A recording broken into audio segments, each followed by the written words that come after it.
Ok,សួស្តីអ្នកគ្នាស្វាគមន៍កាន់វីដេអូថ្មីអញ្ចឹងថ្ងៃនេះខ្ញុំធ្វើការចែកម្លែកមេរៀនមួយគឺរបៀបការពារខ្លួនយើងពីការវាយប្រហារតាមរយៈ USB external ឬក៏ flash drive ឬក៏ device ទាំងឡាយណាដែលអ្នកគ្នាធ្វើការដោតចូលក្នុងកុំព្យូទ័ររបស់អ្នកគ្នាព្រោះឥឡូវបច្ចេកវិទ្យាកាន់តែសាហាវអញ្ចឹងពួក hacker គាត់អាចធ្វើការប្រើប្រាស់ USB ដើម្បីធ្វើការវាយប្រហារ device របស់អ្នកគ្នាដូចជាកុំព្យូទ័រគ្រប់ពេលវេលាអូខេអញ្ចឹងថ្ងៃនេះខ្ញុំមានវិធីមួយដើម្បីចែកម្លែករបស់អ្នកគ្នានៅពេលអ្នកគ្នាប្រើប្រាស់ USB អូខេអញ្ចឹងខ្ញុំគិតថាអ្នកនរគ្នាអាចមាន USB របស់ខ្លួនឯងឬក៏ external របស់ខ្លួនឯងដើម្បី download ដើម្បីធ្វើការ copy ឬក៏ចម្លងឯកសារឬក៏រក្សាទុកឯកសារផ្សេងៗអញ្ចឹងចំណុចសំខាន់នៅពេលអ្នកគ្នាធ្វើការប្រើប្រាស់ USB ដោតចូលក្នុងកុំព្យូទ័ររបស់អ្នកគ្នាទីមួយអ្នកគ្នាត្រូវធ្វើការscan USB ឬក៏ external ទាំងអស់ហ្នឹងជាមុនសិនមុននឹងប្រើប្រាស់ជាមួយមុននឹង copy វាឬក៏បើកវាអ្នកគ្នាព្រោះធ្វើបែបហ្នឹងគឺដើម្បីបង្ការថាតើ USB របស់អ្នកគ្នា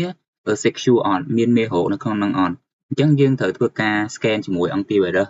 កុំព្យូទ័ររបស់យើងអញ្ចឹង antivirus គឺអាស្រ័យទៅលើថាតើ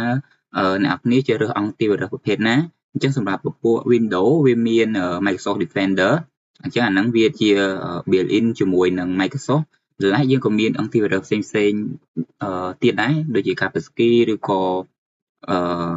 Sophos ឬក៏ Avira ជាច្រើនអាហ្នឹងអាស្រ័យទៅលើអ្នកគ្នាជាជំរើសរបស់អ្នកគ្នាក្នុងការប្រើប្រាស់ចំណុចមួយទៀតនៅពេលអ្នកគ្នាដោតកុំព្យូទ័រដោត USB នឹងដូចគ្នានៅពេលអ្នកគ្នាធ្វើការ copy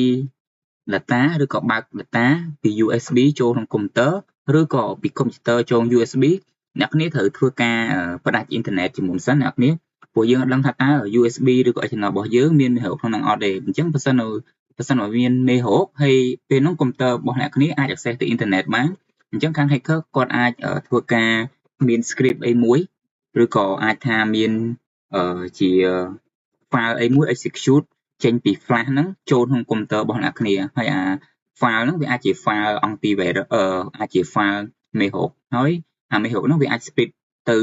ក្នុង USB របស់អ្នកគ្នាផងហើយ split ចូលក្នុងកុំព្យូទ័ររបស់អ្នកគ្នាផងអញ្ចឹងវាអាចធ្វើឲ្យឯកសាររបស់អ្នកគ្នាត្រូវបាន encrypt ឬក៏ខូចឬក៏មេរោគវាអាចសង្ងំនៅក្នុងកុំព្យូទ័ររបស់អ្នកគ្នា capture ថាតើកុំព្យូទ័រអ្នកគ្នាកំពុងធ្វើអីខ្លះអញ្ចឹងមេរោគវាមានច្រើនប្រភេទជាពិសេសនៅពេលដែលមេរោគចូលកុំព្យូទ័ររបស់អ្នកគ្នាហើយវាអាច capture ឬក៏អាច block file ឬក៏ encrypt file ក្នុងកុំព្យូទ័ររបស់អ្នកគ្នាអញ្ចឹងហ្នឹងគឺជាចំណុចសំខាន់តែអ្នកនរគ្នាគួរតែដឹងមុនពេលដែលអ្នកគ្នាប្រើប្រាស់ USB ដោតចូលក្នុងកុំព្យូទ័រ